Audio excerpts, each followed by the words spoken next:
In this guide, I will show with you how to transfer your money from Trust Wallet to your Exness account. So friends, all you have to do, go to your Exness account. You should be complete your profile here and then go to deposit option.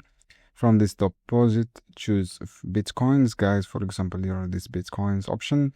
And then you should be verified to your profile, guys. Copy your Bitcoins address, guys.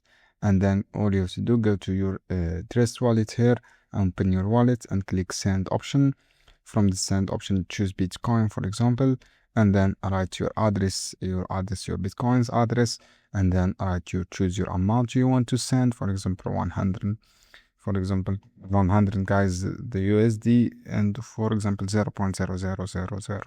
This one, and then click copy your address that come from Exness account on the deposit section. And then, guys, all you have to do, scroll down and choose choose your Bitcoins as our address.